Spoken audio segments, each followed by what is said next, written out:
What if you didn't have to struggle with food? Imagine yourself looking in the mirror and loving what you see. Imagine a world where you never have to think about your weight. What if you woke up in the morning and you no longer feared food? How will you feel when your weight is no longer a problem? What if you could change your mind and change your body? I used to be slim. What happened to me? If you are overweight, you probably know how to lose weight already. This is horrible. I feel so fat. You have lost tens or even hundreds of pounds over and over and over. The problem is, you keep finding them again. So you try every diet you hear about, but you always regain the weight that you lost, and sometimes even more.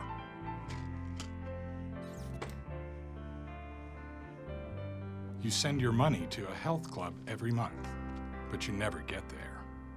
Why am I even doing this? When am I going to go?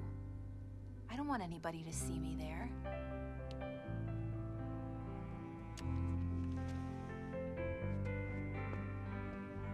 You spend hundreds of dollars on equipment you never use. Who am I kidding? I should just sell this thing. Weight loss books line your shelves, gathering dust.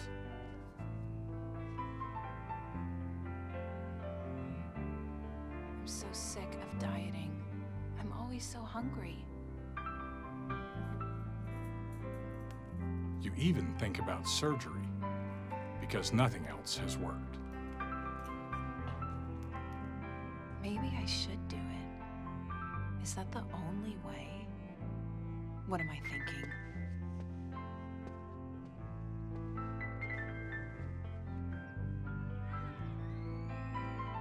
Look at all those people. They all look so happy. Why can't I be that way?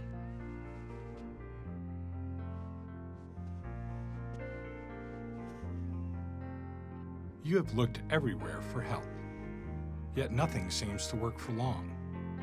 And every time you try and fail, you find yourself feeling more and more alone.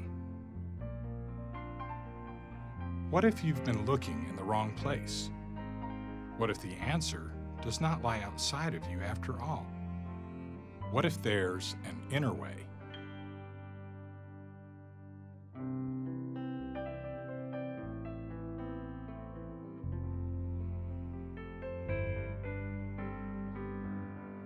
The power to be what you want to be abides within you. Hi, I'm Dr. Dave Smiley. 3 years ago, I found myself at a crossroads. The previous year, I'd gone through a bankruptcy and a divorce. I was working in a prison, taking antidepressants, and I weighed almost 300 pounds. I was miserable. That spring, I watched a film about something called the law of attraction. According to the film, we create our lives with our thoughts and our beliefs. We attract to us those things that we think about most of the time, whether they're things that we want or things that we don't want. When I watched that film, I had an epiphany. Suddenly, everything made sense. I understood that I had created this miserable life. I began to wonder, what would my life be like if I started paying attention to my thoughts? What could I create if I started living my life on purpose? That was 3 years ago. I retired from my job, feeling fully awake and alive for the first time in my life, and set out to find a way to lose weight without following some regimented plan of diet and exercise, without weighing and measuring and counting and slicing and dicing my life into little pieces. I knew there had to be another path, another way, something that was more natural, more peaceful, and more spiritual. I knew that the old way, the outer way, wasn't working.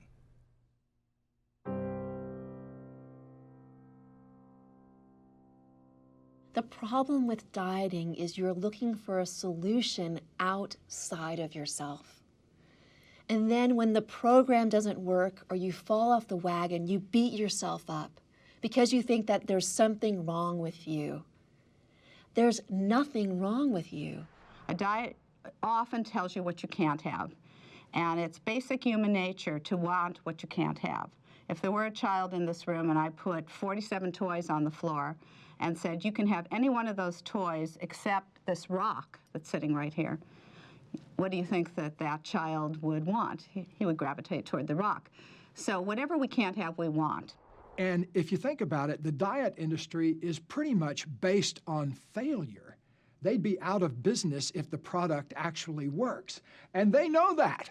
I tried the cabbage soup diet. I tried the Atkins diet. I tried every diet that you can possibly think of. I even made up my own diet of fasting and eating whatever I wanted on the weekends and then restricting my diet throughout the week. And none of these things worked for me because I didn't have the inner knowing that I was valuable and I had purpose and I am worthy of love. You know, when people talk about weight loss, what they want to understand is that the subconscious mind is programmed to look for whatever you lose. If you lose your car keys like that, you begin to look for them. And it's exactly the same with weight. When you lose weight, you instantly start looking for it.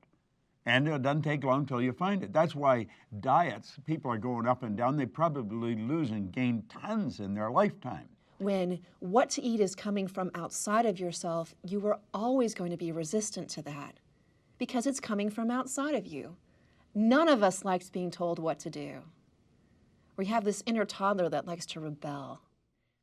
During World War II, Dr. Ansel Keys conducted a study to examine the effects of semi-starvation on a group of healthy young men. For 6 months, they lived on less than half of the calories they normally would eat.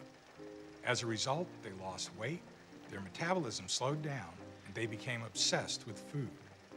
When they were allowed to start eating normally again, many began binge eating, sometimes up to 5,000 calories per day.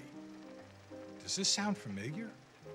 Although the purpose of this study was to examine the effects of semi-starvation, the number of calories the men consumed each day was about the same as they might receive on a weight loss diet today.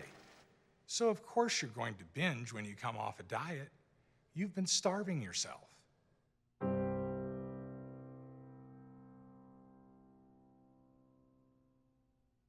Who looks outside dreams. Who looks inside awakes. The first place to start when you decide that you're really serious about beating this whole weight thing is to go within. Because the power to overcome this lies inside of you. Now, the room that I'm in right now, there is a temperature setting for this room. And when the temperature gets a little warmer or a little cooler, that instrument notifies either the air conditioner or the heater to make a shift so that the setting stays secure. And the temperature doesn't vary very far off, up or down from the setting. Our paradigm is the setting about what we believe about ourselves and what we believe we can have and what's possible. So if we have a setting that says, I'm a fat person, if we have a setting that says, I always fail, if we have a setting that says, I'm never going to make it, I'm not okay, or if we have a setting that says, this is just not going to happen for me, then the mind goes to work to produce circumstances that are the coherent or the expression of those patterns. In a recent study by Harvard psychologists, a group of hotel maids was given a health screening. They were then told that the work they were doing each day, such as making beds, vacuuming, and cleaning, is good exercise and satisfies the Surgeon General's guidelines for an active lifestyle. Within 1 month, on average, they lost weight, lowered their blood pressure, decreased their body fat, and lowered their BMI, despite no change in their diet and exercise. Just by changing their minds, they changed their bodies. When you're dealing with inner way, you're creating an image in your mind, and then your body must execute that image. The body is an instrument of the mind. The body is like a dumb terminal. It's only going to do what you tell it to do. It has no inductive reasoning capacity on its own. It's a servant of the mind. You have your body, and then you have your mental image of your body, the mental picture that you carry around in your heads. And it's important when you're working at changing your body, and particularly losing weight, you have to change your mental pictures along with it. This will get you in trouble otherwise. If you've ever had the experience of losing a lot of weight and then you still feel like the fat person walking around, the reason why that is because you haven't changed the mental pictures to go along with this new body that you have. The inner way is when you are connected to the power that's within you, when you're reminding yourself that you are already beautiful, that you're already perfect just the way you are, that you can trust yourself, that you are making positive change and you're having fun while you're doing it. Going within is a principle for going inside of yourself. It may be as simple as going into your own mind and kind of hearing that self-talk. You know, we all have that little voice, or sometimes several voices, the little critics and judges. That's one thing. It's going within your mind. What are you hearing about whether or not you're going to be successful? If you say to yourself, I'm not going to get fat, or I am losing weight, the subconscious sees the image of someone heavy, or it sees the image of weight. Whereas if you say to yourself, I'm getting a little bit thinner today, or I feel a little bit thinner today, that phrase will put an image into the subconscious of something positive, of something slimming. I was the fat person in the office, and that was my identity. And that, to me, when you talk about the inner way and changing your mind, when you change the way you think, you're changing your identity. And that, for me, is really what this is about. So many of my clients will come to me telling me the same story. They'll say, oh, my mother always told me I was fat. I always thought I was a fat kid. But when I look back on pictures, I was actually a very normal, healthy-looking weight.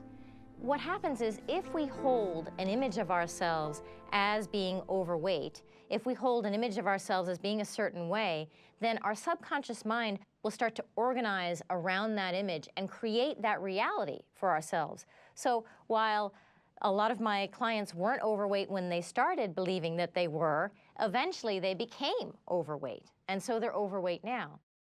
The inner way is about changing the way you think about yourself. It's about tapping into your subconscious mind to create the body and the life that you want. You see, the subconscious mind controls your body. Think about it. Every day, millions of cells go about their daily activity without any effort on the part of your conscious mind. Oxygen is taken from the air and transported throughout your body. Carbon dioxide is removed. When you are injured, white blood cells rush instantly to the site of the trauma, removing harmful bacteria and preventing infection. When you eat, food is broken down into essential amino acids and sugars to provide energy for your body. All of this is controlled by your subconscious mind. And your subconscious mind is controlled by your self-image, which are the deepest beliefs that you have about yourself. So if you want to change your body, you have to change that self-image. The law of attraction says that if we focus on fat or weight, we're going to attract more of that to ourselves. So with the inner way, instead of focusing on fat, we focus on fit. Face yourself, imagine yourself, and trust yourself.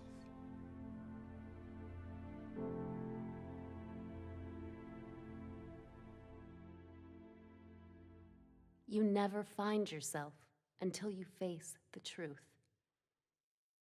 If you wake up and you do not like who you see in the mirror, you're like, look at this, these rolls and this big, gigantic body and that shame and self-loathing, you need to forgive yourself. If you struggle with food and struggle with overeating, you are carrying that evidence on your body and the world sees it. And that's different than someone whose issues are more internal. So you have to forgive yourself. You have to believe that even though you may not like this body that you have, you were doing the best that you could. You were doing the best that you could at the time. Now you know better, and you are doing better. I was so scared to have food in the house because I knew if I had food in the house, I would eat it. So on this particular day, all I could find were my daughter's toddler cookies. But I didn't mind. I continued to pull the box out and I started eating it. As I was shoveling it in my mouth, I had this awareness of what it was that I looked like, and it shocked me. And in that moment, it kind of broke my state. And I heard, for the first time in my life, a voice inside of me that said, go look at yourself in the mirror. Go look at yourself in the mirror. And I'm sitting there going, what? Are you nuts? I'm not gonna go look at myself in the mirror, no way. But this voice persisted. I continued to eat, thinking maybe the more I ate, it would stuff it down and it would quiet this voice. But the voice whispered, go look at yourself in the mirror. And so I finally grabbed the box. I went into my husband's office. I looked at myself in the mirror, and I did not recognize the person looking back at me.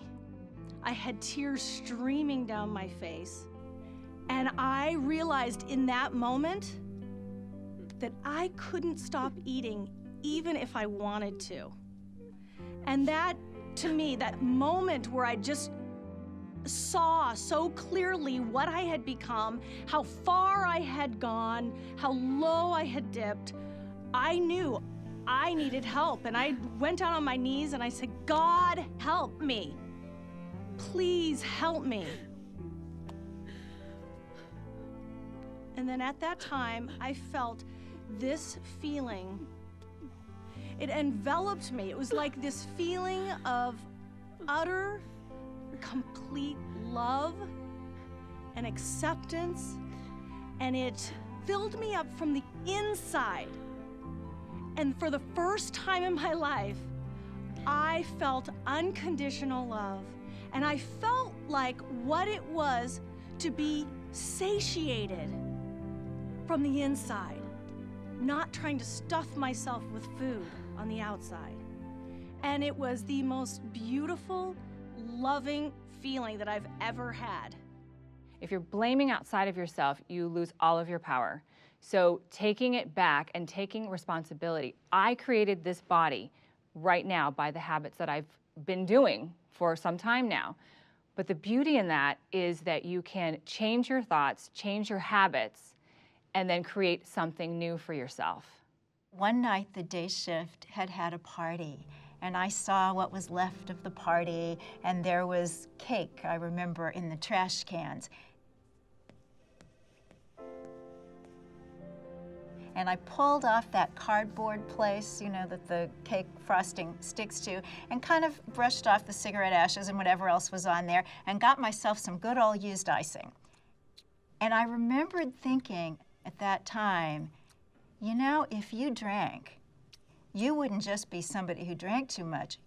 You would be one of those guys on Skid Row. So that was my drug of choice, food. And I ate and ate and ate so much.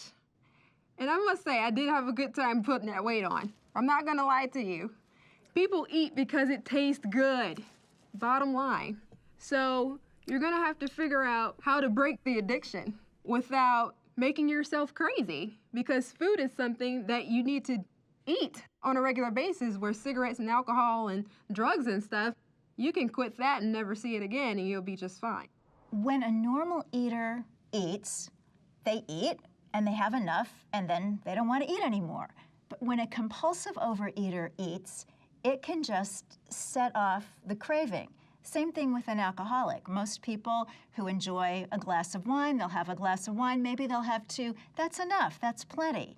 An alcoholic maybe hasn't had a drink in months. One glass of wine, that's all it takes for the lost weekend to ensue. It's the same thing that happens with a compulsive overeater. I remember one time during my big weight loss period where I completely lost it one weekend. I was visiting a city and I passed by an ice cream emporium, and I sat down and I had, I think, the world's largest hot fudge sundae. I just went completely unconscious and I got so sick.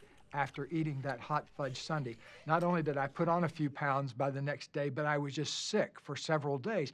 And it really taught me a lesson that in the act of growing our spirit, we're going to come up against the very things we find most unlovable.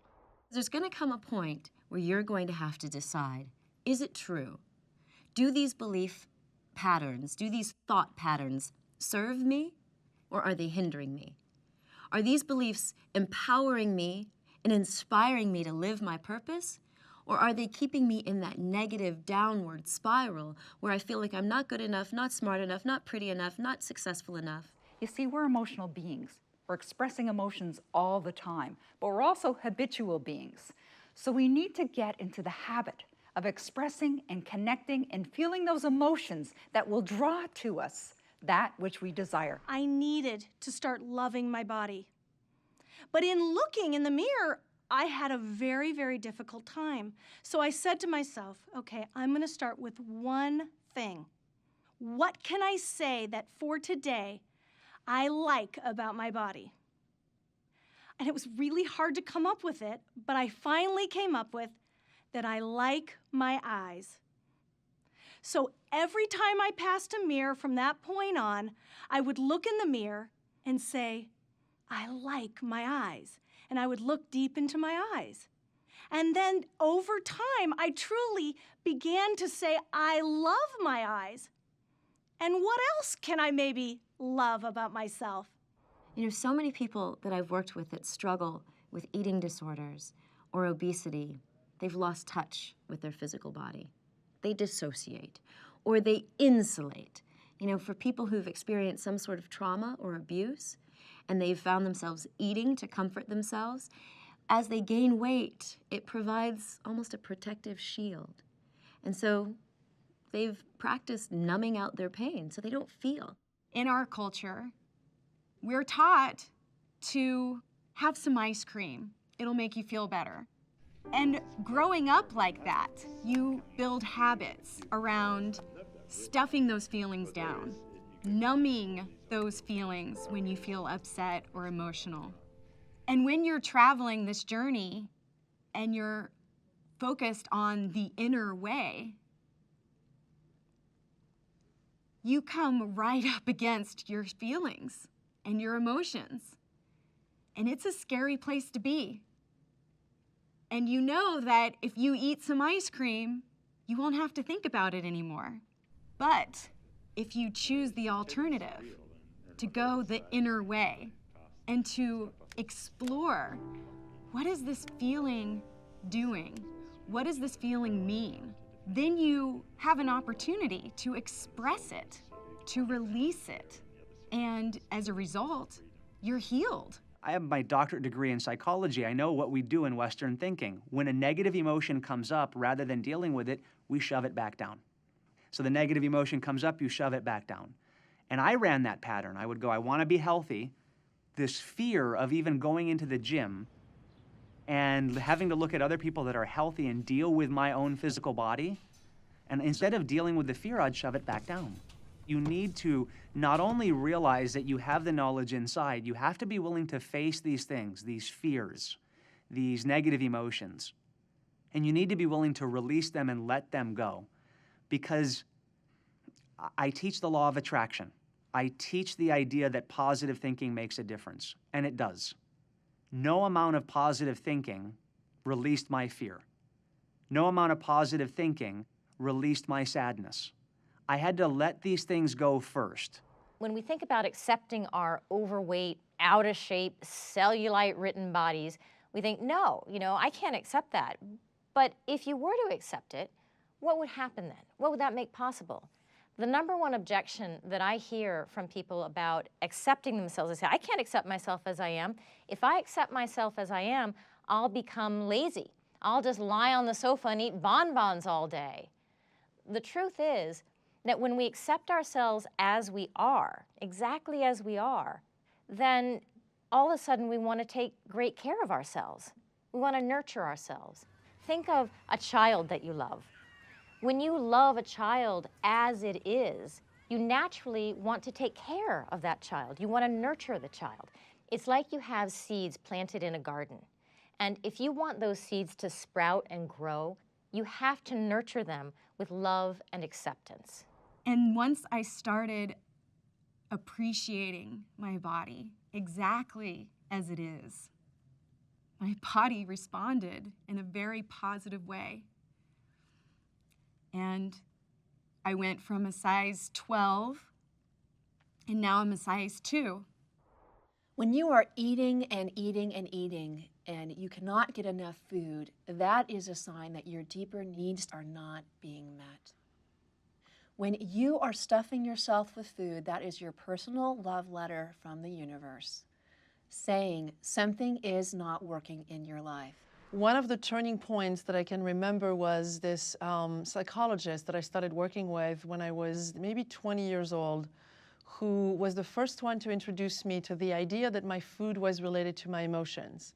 And he made me write a journal where I would write on the left column what I ate that day, and I would have to write on the right column how I felt when I ate. And so, for instance, we started tracking that Nutella, which is very sweet, very smooth, very kind of gooey, would come when my emotions was more related to feeling lonely maybe, or feeling disconnected from other people, when eating chips were more related to moments of anger and unspoken kind of inner rage maybe. So I started to connect that some feelings were attracting different foods.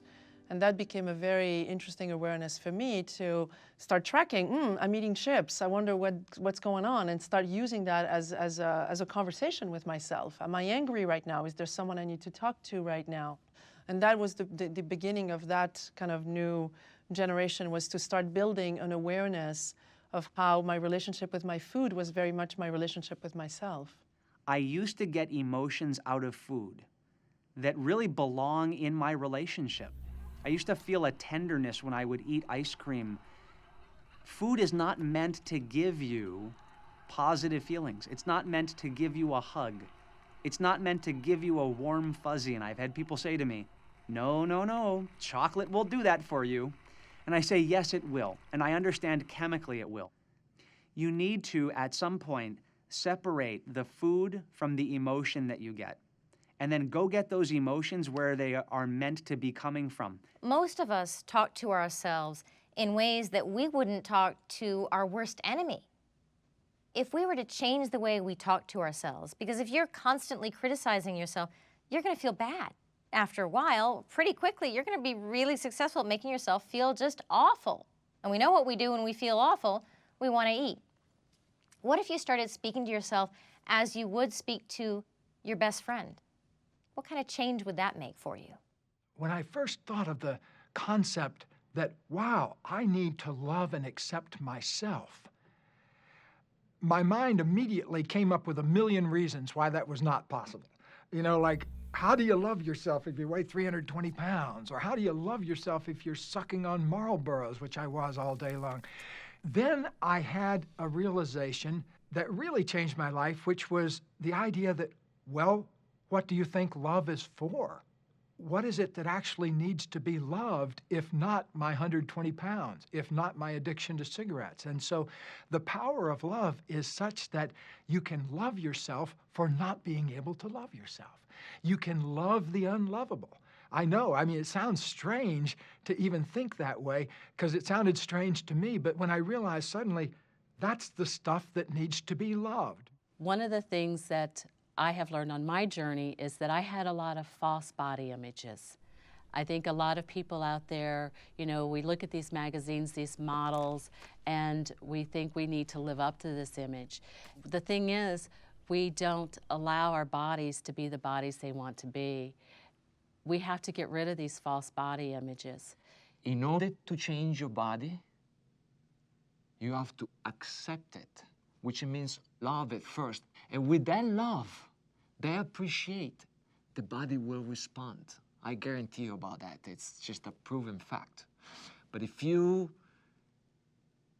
hate your body, you don't like your body, and you just say, I'll be happy, I love my body, only when I look like a Angelina Jolie or Madonna, good luck.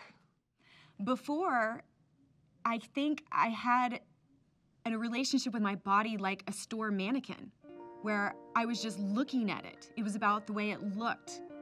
And I was comparing it to the magazines and the fashion models.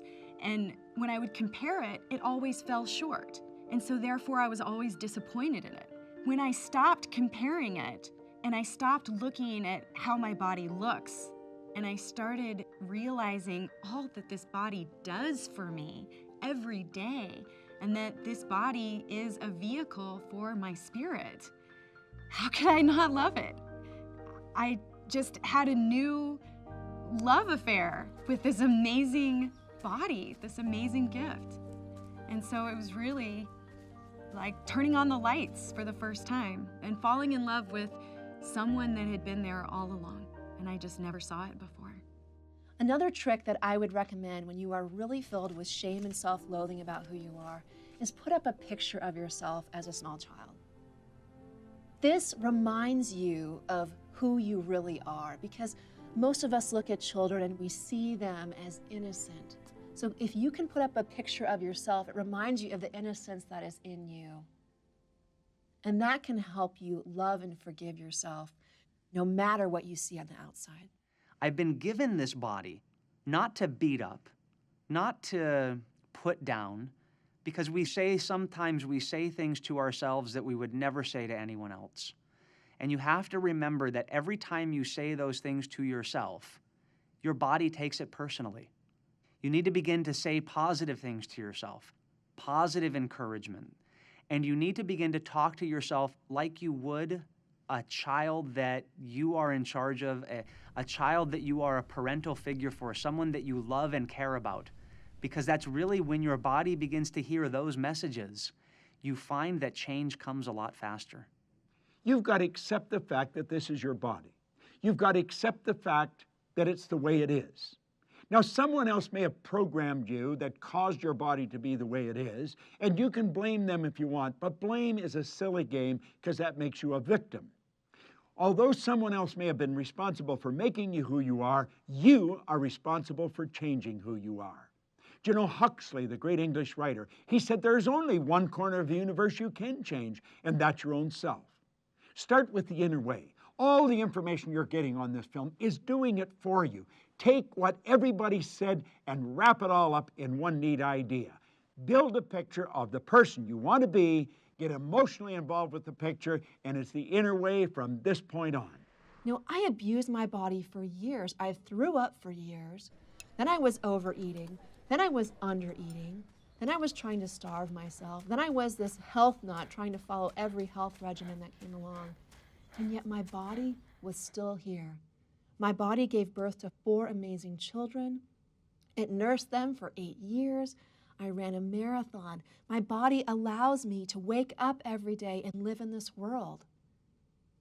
It allows me to connect with other people and to make love with my husband and to eat delicious food. What a gift. Appreciate your body, that despite how unkindly you may have treated it, it is still here for you. Can you start there?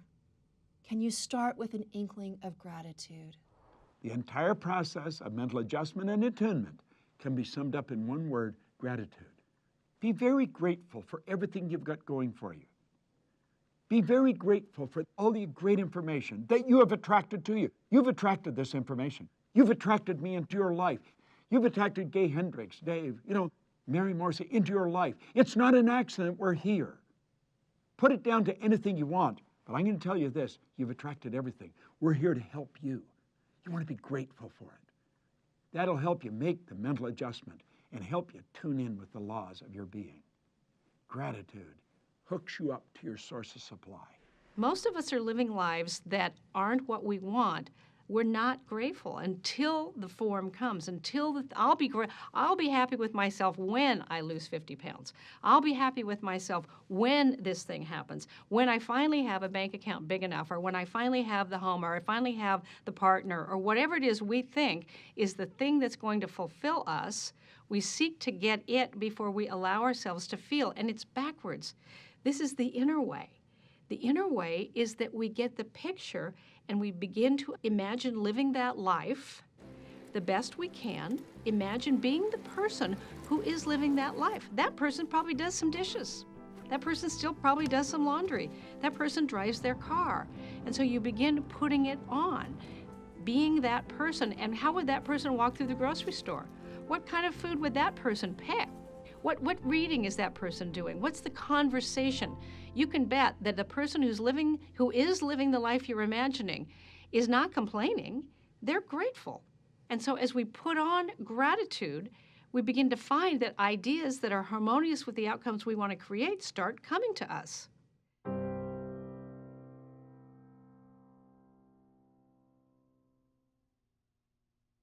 Thought is the sculptor who can create the person you want to be. I really encourage you to take a moment and imagine what life would be like when this is no longer a problem for you. Your whole life changes in the best possible way, because this problem in and of itself is weighing you down. And it's taking up so much mind space, there's no room for anything else. So if you can begin to imagine what your life would be like without this weight problem, you can begin to pull in what you really want. So if you put on right now an imagined image of yourself, what would you really like to weigh? What would you love to look like? How do you want to feel in your body? How flexible do you want to be? What is your stamina? How much strength do you have? Do you sleep easily?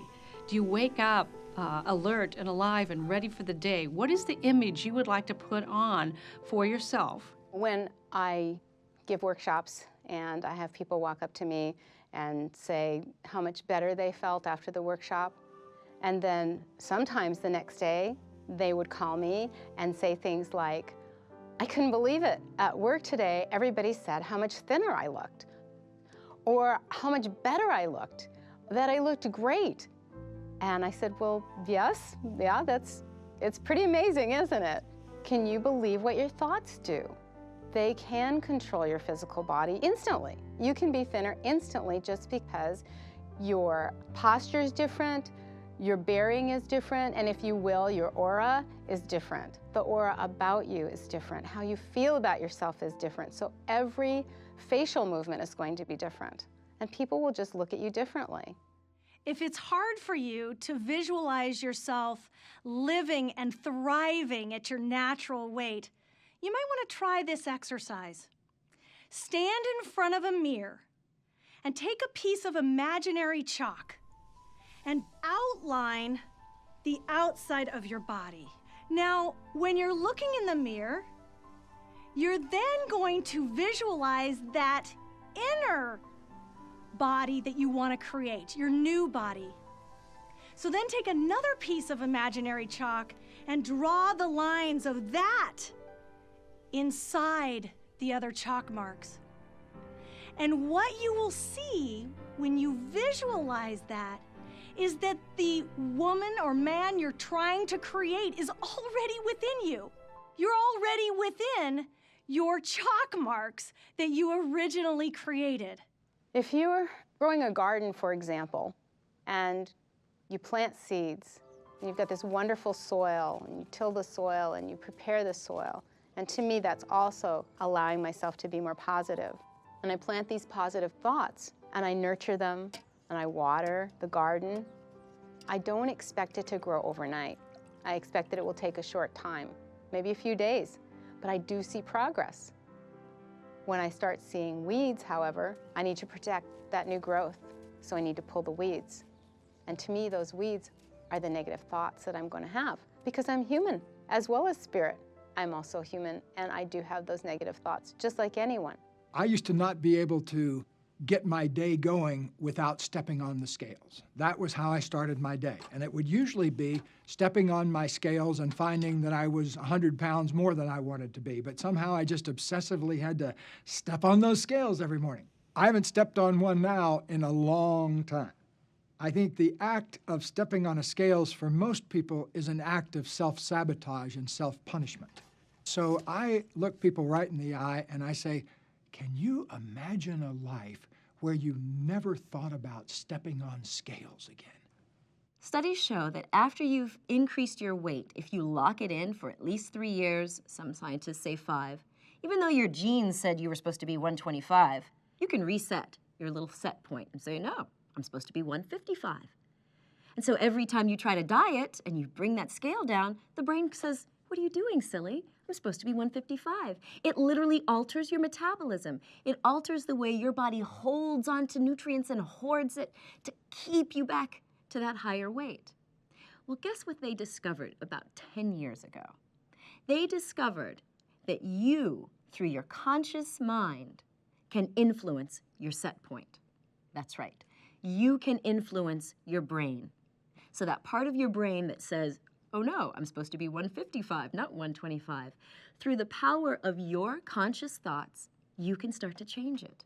If I say to you right now, don't eat, don't think about food, the first thing you're going to do is think about eating and think about food. What we want to do is we want to change our language. We want to change the way that we talk to ourselves so we're focused on what we do want instead. So you could say to yourself, for example, I'm going to a party and I'm scared about overeating and I'm telling myself not to eat. Well, ask yourself this question, this one question, which is incredibly powerful. The question is, how would I like to be instead? So I now imagine myself going to that party. What am I going to focus on if it's not the food table? I'm going to focus on the people, for example. I'm going to focus on connecting with the people that are there. And before we know it, the food table fades into the background and the connection with the people in the party comes into clear focus for ourselves. I was working with someone who's lost a lot of weight and she has her fat clothes. What do you do with your fat clothes? Everyone says throw out your fat clothes or you're planning on gaining it back, but she didn't want to throw them out. She's not ready to throw out her fat clothes. She was willing to box up her fat clothes and put them into her closet, but she wasn't willing to throw them out or give them away. I said, how about writing a note to your fat clothes? What would you say to your fat clothes? And she said, dear fat clothes, thank you very much for all you've done for me. I hope I never see you again. Love, Beth. And I thought, boy, that was really great. And I was like, you just broke up with your fat clothes. I want you to sit down and totally relax. Totally relax. Become very quiet. Turn off the TV, the radio, get away from everybody. And I want you to just totally relax, and I want you to let your imagination run wild. And I want you to build a picture of exactly what you want to look like. And then I want you to take a pen and a pad and begin to write out a description of it. And start by writing, I'm so happy and grateful now that. And describe the image that you've got. Now, while you're doing this, your old paradigm's going to say, Betty, Harry, this is nuts.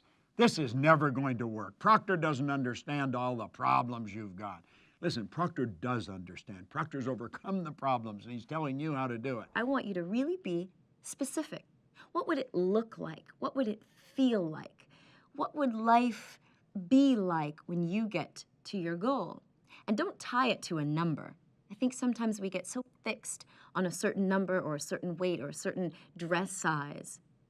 I want you to tie it to how you will live your life. If you weren't obsessing about carbs and points and food and how you looked and whether your butt was looking fat, if you could focus on how you would live your passion at that goal.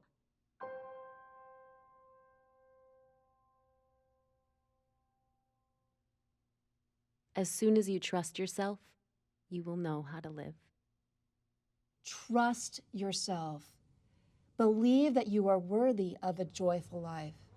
If you believe that you are worthy of feeling good, feeling vital and whole and healthy, then you are not going to want to stuff your body with things that make you feel like crap. To change your subconscious mind and to really have an understanding of all of this, you have to repeat it. You have to really embrace it, not just program yourself, but to embrace every aspect. So watch this, learn about this, take this in, and each day embrace a new aspect of every bit of these teachings to help you to really grow and become and to create a beautiful you. You know, the Buddhist texts, they all start with this phrase, "O nobly born." That's what you are. We all are. We are nobly born. And all this other stuff on this outside, my flabby thighs and my peccadillos and my habits and my overeating and the crankiness I have, and I get irritable, all those kind of human failings, those are not who we really are. Who we really are is nobly born. And every time you care for yourself, you are stripping away those barriers that keep you from that true self, that allow that true self to come out and shine and manifest in your life. So self-care for me is a bridge. It's the bridge between your humanity and your spirituality. It's how they meet. It's how you bring that spiritual, that inner way, that true being that you are out into your physical life. The truth is that the divine self, that spirit is within. If we allow ourselves to go in deep enough, deeply below the fears of not being good enough, if we sink to a level even below that, that's where we find the divine within. It is within us. And in finding that, we have tapped into a tremendous source of power, way more than we could ever have just on our own, trying to use willpower. The way to activate the inner divine wisdom is actually creating the space through silence. It's when you are sitting and you're alone and you're able to allow that silence to take over inside of you. That's when that inner voice becomes stronger than all the outer voices of the world. So every day, as you're nurturing this seed with love, what are you doing? What are you doing to nurture it? What are you actually doing in your day-to-day life? Well, how about as you wake up in the morning, you begin to talk to yourself much more lovingly than you ever have. You begin to tell yourself that you're doing great, that you're getting a little bit thinner, that you feel a little bit thinner and stronger, and that you love yourself no matter what. And then when you look in the mirror all throughout the day, you begin to see the changes. You notice the changes. Even if they're not really there, you can pretend you're changing because it works. Willpower is not the way to go. If there is ever a war between the willpower and the imagination is going to win hands down every time. Just hold the image of what you want. There should be no struggle to live the way you want to live. Let the image hold and guide you, and then let your intuition tell you what you can, what you can't eat. You see, no diet's the right diet for a person that's got the wrong image, and there's no food that's the wrong food if you're living through your intuitive factor from the image you've got inside. If your body says you need a steak, eat it. If you're not hungry, don't eat. Trust that up and down of your needs. Trust them as valid. Part of this journey is befriending your needs and befriending your hunger. Your hunger is not the enemy. You're a human being. You'll get hungry at times. Listen to it.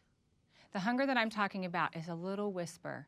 It's your body saying, I could eat, I need a little fuel. It gives you time to prepare a meal or order in a restaurant and you can have your food be served to you rather than you're so hungry that you devour the whole bread basket just because you've gotten too hungry. What you're looking for is the slightest whisper of I'm hungry. And then, and how you might figure that out is actually checking in with your body. What does it feel like to be hungry for you? Like for me, it's a small growl in my stomach, might be a little bit lightheaded, and because I'm connected to my body, I kind of know when my blood sugar is starting to dip a little bit. So it's learning to tap into your body's physical cues of hunger so that when you feel those sensations in your body, then you know, oh, it's time to eat. The inner way is paying attention to things like hunger signals. What is my body telling me it wants right now? How hungry am I? And most importantly, this key question, which is how will this food that I eat make me feel over time? Not just in the moment, but over time. When you find yourself at a restaurant or a grocery store or wherever you're going to make a food choice, you'll notice conflicting feelings. Part of you is going to want what brings the temporary comfort, and part of you knows that you've made decisions about how you want to be. And one of the things that I've learned is to put on the new person. Instead of coming from the person who wants to lose weight, start being the person who makes choices that reflect the person you want to be. So when you say, who does the thin person in me choose? Who does the thin person in me pick? And I simply have learned to say over time, what's the healthier choice I can make in the moment? I don't always make the healthiest choice I can make in the moment, but I make healthier and healthier and healthier choices when I give myself permission to have a bite or two of something I really want, but I don't want the whole thing. And here's one of the things that I first found was that people that were in a state of unhealthy weight, unhealthy behavior like I was, you know what foods you need to eat. You know what foods you need to stay away from. I realized that at 202 pounds, my daily habits created that body. And when I took personal responsibility, my choices created that body. It was wonderful because if I can create that, I can create something else. I can create something better by my daily choices. So I just started to move forward every day. I did something every day that moved me closer to my goal. I wasn't expecting perfection, I was expecting consistency. I made a decision. I thought, okay, if everything I've eaten up until now has resulted in this particular 320-pound body, what I'm going to do from here on out is do my best to eat only things that will feed my spirit rather than things that will feed my old programmed overweight body. And I remember the first day of this, all I could find in the refrigerator were some blueberries, some fresh blueberries. And I remember eating the first blueberry, just kind of savoring the blueberry and asking myself, okay, does that feel like it feeds my spirit? Yeah, it does. It doesn't feel like it feeds that old body of mine. And so I ate another blueberry, and then I ate another blueberry. And I remember it only took about 3 blueberries, and I felt full because I was paying so much attention to that quality of spirituality in the food rather than paying attention to the calories of it or the mouth taste of it or anything like that. I was kind of asking a different question. When you are attached and fixated to a certain way of eating, when you are a vegetarian or a vegan or you're on a high protein diet or you're on low fat, whatever it is, you're honestly usually doing it with the best of intentions. You're trying to get healthy.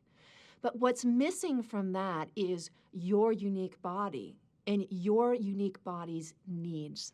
So it's like that there's this box, and you are trying to fit yourself into this box. Okay, I'm going to be a vegetarian, or I'm going to be a vegan, or I'm going to eat like the USDA, the food pyramid, tells me to eat. But when you do that, then what happens is you're trying to fit yourself into this one-size-fits-all box, and it doesn't fit. Instead, you need to make the box fit around you. So you start eating foods and going, okay, when I eat chicken and zucchini, how do I feel? You know, when I eat ice cream, how do I feel? And then you start to self-center because you're listening to your own body instead of being other-centered and listening to diet books and listening to this program and that program, which can never work because it isn't tailor-made for you. Make it a point to slow down your eating, because when you eat fast, you're more likely to consume more food than you should, and it contributes to your weight gain in a major way. So what you want to do is put the food in your mouth and practice something I call mindfulness when the food is in your mouth. And what that means is you're appreciating the flavor of the food, the texture of the food, the smell of the food. And this forces you to eat more slowly. Here in the Western world, we are unconscious eaters. How many times have you caught yourself sitting on the couch, throwing some chips or some cookies back, only to realize they're gone in the blink of an eye? Because you've been unconscious. You haven't been really thinking about what you're putting in your mouth. Since I started to really practice conscious eating, and it's been a long time, I don't miss anything. I can watch television later, I can talk on the phone later, but it's a special moment for me when I eat. Sometimes I like to share food with friends, and that's wonderful. Food, it's a special moment when we receive energy from the divine. It's a special moment where we can feel literally this beautiful pleasure inside.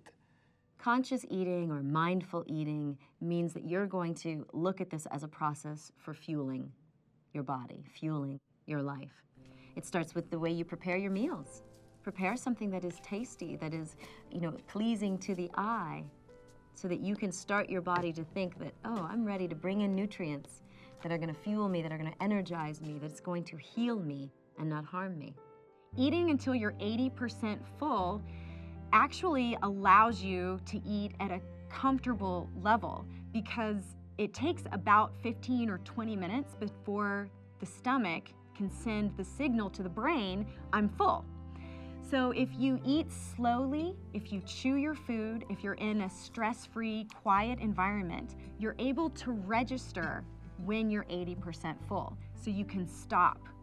Then what happens is that after you stop eating, you feel yourself getting fuller and fuller. And this is the signal from your stomach going to your brain, in fact, I am full. One day I had a new client come into my office, and I was wanting to teach her all of the principles of listening to her body and choosing food that she really liked. And it was around noon, and I said to her, "Are you hungry?"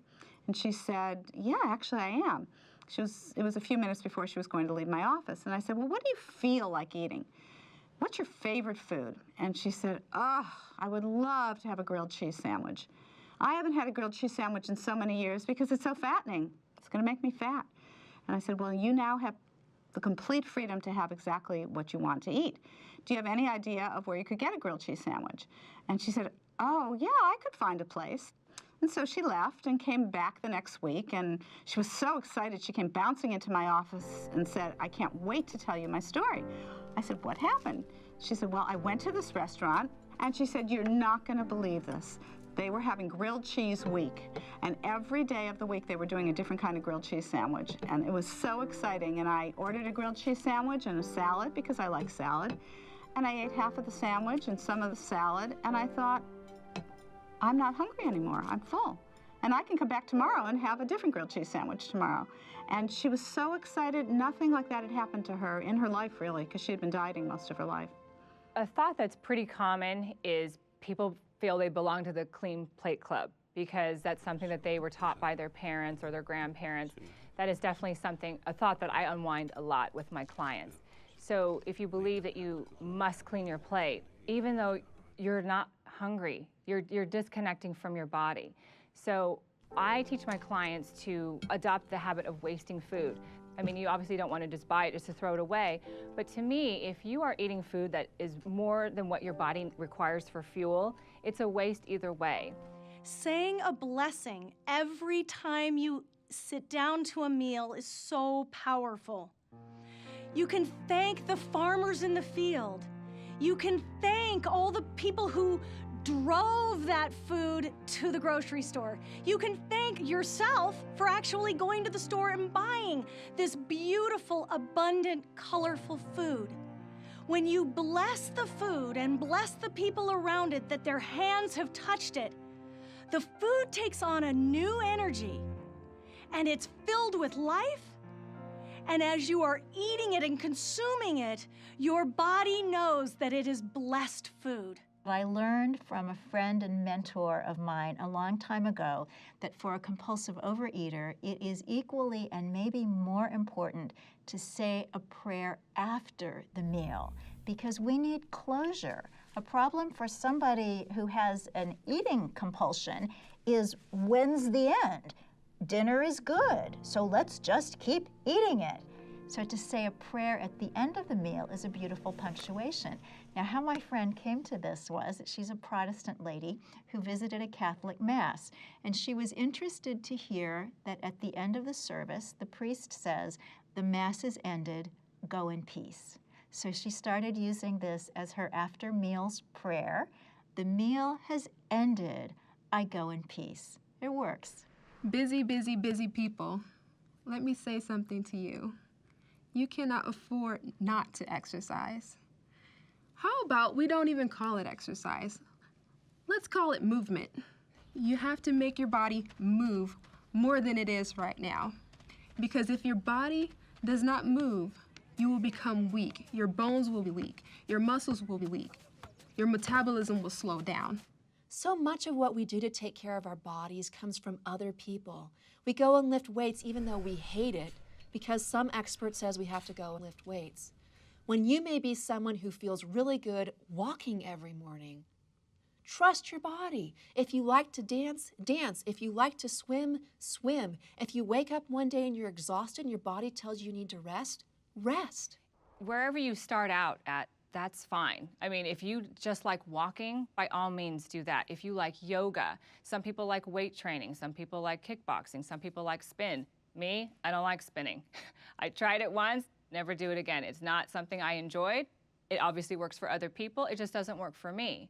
So I like yoga, I like walking, I love walking, I like rollerblading. You know, find something that works for you because you're more likely to do it if it's something you enjoy. It's getting out and working the muscles I want to work, playing in the water, I'm swimming, I'm doing yoga every morning, hiking, I'm doing all of those things. Every day I'm doing something because it feels good, because I want to do it. It's totally different when you're thinking from the inner way. And so if you can connect to that childlike spirit that's inside of you that enjoys moving your body, having fun, what feels good for you in your body, then you're going to develop a positive relationship with exercise. I think the real magic of the inner way is finding your own true compass inside, finding your own reference point in your own spiritual life inside yourself. I heard lots of women's stories and all of their pitfalls, all of their stumbling blocks. One main challenge a lot of weight loss companies never address is the spiritual aspect. There's no mention of virtues like love, patience, peace, inspiration, encouragement, generosity. And these are the virtues that make you strong enough to continue to eat right and to exercise and to take care of your body and to love yourself. Live the way you want to live. Build the image and understand the law will see that it moves into form. It must. That's an absolute law. A law is something that works every time for every person, everywhere. So when a client comes to me and they want to lose weight, we put no attention on their weight.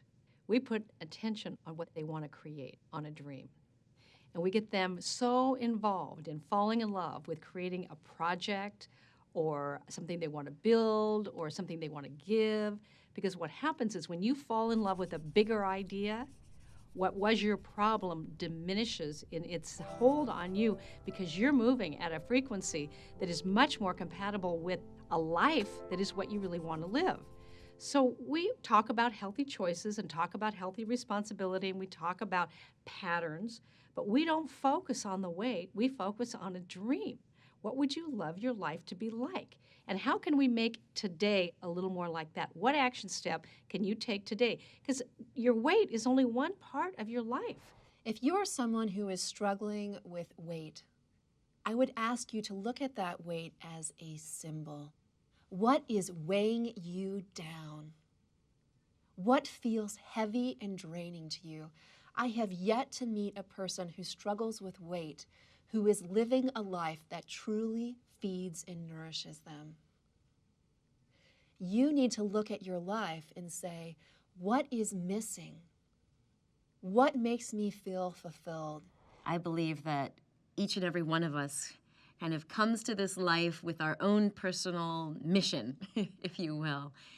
And though we might kind of get put into these little boxes of conformity, there comes a point in almost every person's life when they realize, I'm not living my passion, or I'm not living my dream. I may have done what I was told to do, or what I thought was the most prudent thing for me to do. But what I've seen over the last 2 decades is that when we deny our soul's passion, when we're not living our dreams, when we're not living up to our own potential, then that is when dis-ease manifests. We are so much more than our bodies and so much more than a number on a scale. Our purpose here in life is to feel and know love. When we feel and know love, that is the springboard that allows us to accomplish our dreams, to be who we were destined to be. But it starts with love.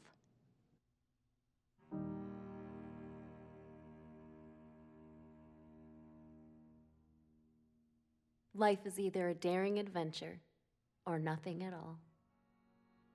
One of the things that I like to help people get really clear on is the power of recommitment and forgiveness on their journey.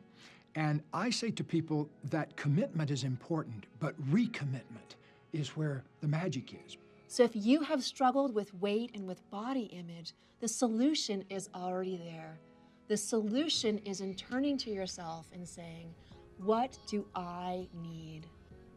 How can I love and care for myself?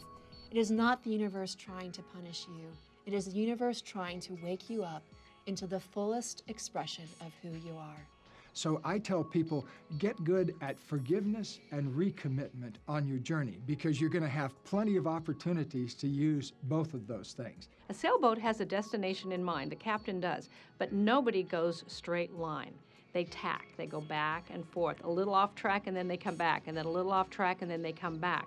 The key is to keep your destination in mind, and then with each choice, do your best to make your healthiest choice in that moment. And when you find yourself making an unhealthy choice, you just simply say to yourself, next. It's the most beautiful journey because it's the journey of discovering yourself inside and letting go so the true you can come out. Life is not an end, it's an aim. Life is a journey. And so you shouldn't think that I'm going to get to this one place and I'll be there. In fact, people that I've met who are magnificent at health, they don't see it as this final goal of getting to a certain weight. They see it as a continual process, like everything else in life. You know, you could sum up everything I've said, you could sum up everything that you've heard on here to one sentence. You become what you think about. That's the one point that all great leaders have agreed on. They've disagreed on virtually everything else, but that one point. As a person thinketh in their heart, the heart is the subconscious mind. That's what the early Greeks called the subconscious mind. As a person thinks in their subconscious mind, so are they. Make certain that the thoughts that you have of you are beautiful. Don't be shy. Build a beautiful image of yourself and then live it. You will see your life change right before your own eyes. And you will start looking in the mirror and you will really look in those eyes and you'll say, I love you. So I invite you to just believe in yourself, tap into that internal potential, and let's really transform this life of yours into one that truly honors your dreams. I love myself. I am not beating up on myself for what I ate today. I'm not saying tomorrow I'm going to start another diet. I'm just going to bed and feeling good about myself. That's the big prize, is that you love yourself. That's the big prize. I see you as you choose to be. You're beautiful, you're loving, you're deserving, and you're worthy. I want you to know that you can do this. That you are loved more than you could ever imagine. There is a divine wisdom that wants nothing more for you than for you to be happy and to be filled with joy. And you can do this. Not only do I know that it's possible, I know that it's possible for you. And I don't care if your mother's been fat and your father's fat and your dog is fat. It doesn't matter. What matters is that you believe in yourself and that you go out there with persistence, with perseverance, and with patience, gentleness, and kindness to yourself and claim that life that's waiting for you, that is yours, that's waiting to be expressed. I encourage you to get out of your comfort zone and truly tap into this inner divine wisdom, because the inner way is the only way. There's no getting around it. The inner way is the only way. 3 years ago, I set out on a quest to find my inner way. The teachers in this film are the ones I met on my journey. Many of them have shared the same struggle that you and I have. All of them are here to help you.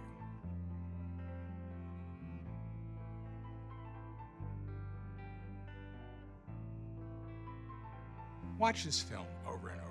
Share it with those you love who are going through the same struggle.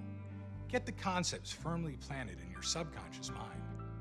Your body is an amazing gift. It has been given to you so that you can experience life and experience it with abundance. You can have the body and the life that you want. Just be willing to face yourself, imagine yourself, and more than anything, trust yourself. And I promise you, you will find your inner way.